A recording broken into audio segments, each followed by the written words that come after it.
This is some of the best advice from NBA players, all starting with Kobe Bryant. A long-term view became important because I wasn't going to catch these kids in a week. I wasn't going to catch them in a year, right? So that's when I sat down and said, okay, this is going to take some thought, all right? What do I want to work on first?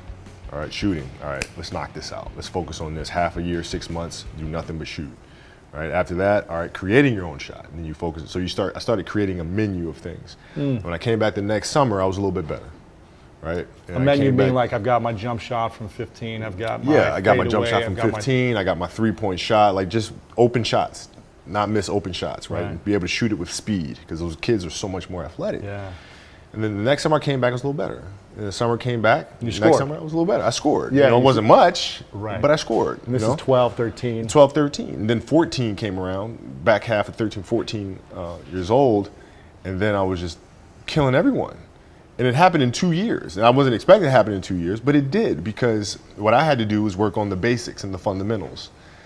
While they relied on their athleticism and their natural ability. And because I stick to the fundamentals, it just caught up to them. And then my body, my knees stopped hurting. I grew into my frame. And then your athleticism, once you have the fundamentals, exactly. The hard work, the mindset, and you tack on the athleticism, it's game over. Then it was game over. Ready to shoot, like what do your eyes lock in on as a target? Some people just say simply the rim. Some people say the back of the rim. Some people say they look at the square and trying to line up the ball right in between the square. For me, what I feel is most comfortable, when I look at the rim, I'll look where the rim and the net meet. There are always these little hooks that attach the net to the rim. And for me, there's always 2, sometimes 3 hooks facing me, which are almost the same width as a basketball. And so my goal is to put that basketball right on those hooks, looking at the front of the rim so that I remind myself to have as much arc as I can so that the ball is traveling down as it's coming to the rim instead of having a flat jump shot that's most likely going to hit the back of the rim. I want to look at the front of the rim and just try to put that ball just over the front of the rim with a little bit of touch, a little bit of arc.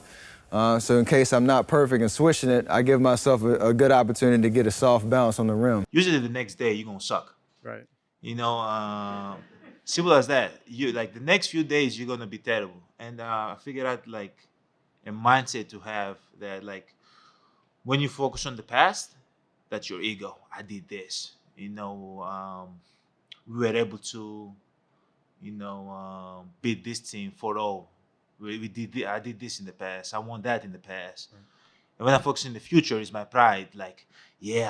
Next game, game 5, I'll do this and this and this. Right. I'm going to dominate. That's your pride talking.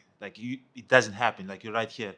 And I kind of try to focus in the, in the moment, in the present. And that's humility. Being a student of the game, I don't mean getting an A+ in the class of basketball.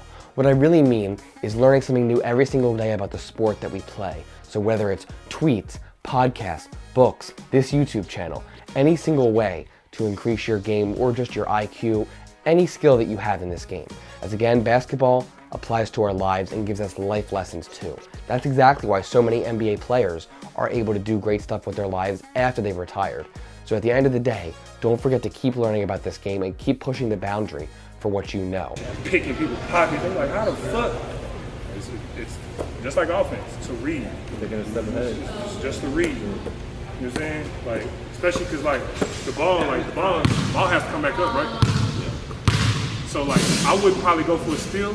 I wouldn't go for a steal if it's here. That's what people fuck up. I go to a steal when it goes like that. Because guess what?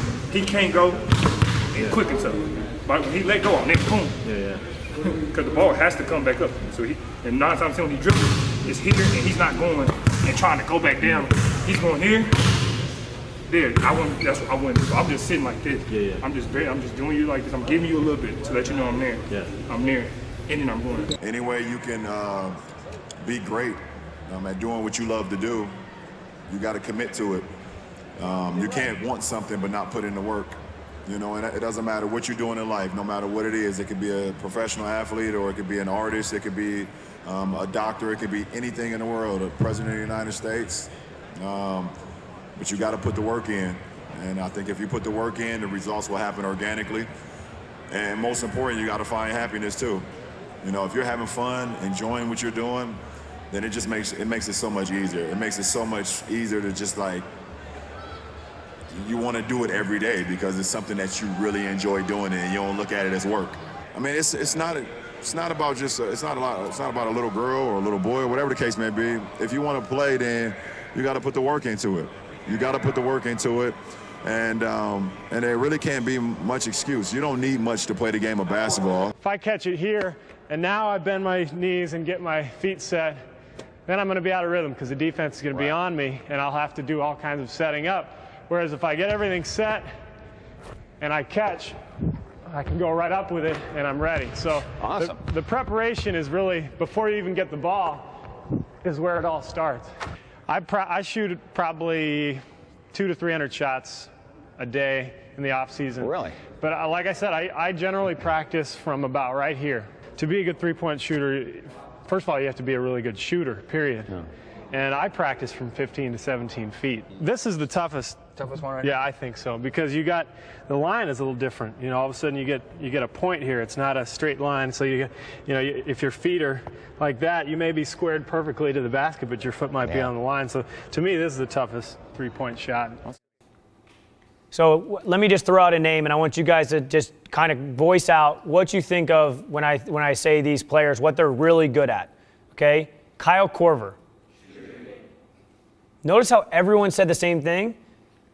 Now, I've worked with Kyle Korver, and one of the coolest things, and I've only done a couple workouts, I'm not his trainer, but the first workout we ever did with Kyle, he was like, hey, listen, I know I'm not good at finishing, I know I'm not good at dribbling, I get paid to shoot. So I just want to work on shooting. And I thought that was really cool, okay? Now you think about shooting, that was the first thing that all of you guys said, right? Because you guys know that he's a really, really good shooter. But then it turned into a certain passion. This kid had passion like you would never know. And it's an amazing thing about passion. If you love something, if you have a strong passion for something, you would go to the extreme to try to understand or try to get it. Either ice cream, Cokes, hamburgers, whatever you have a love for. If you have to walk, you would go get it. If you have to beg someone, you would go get it.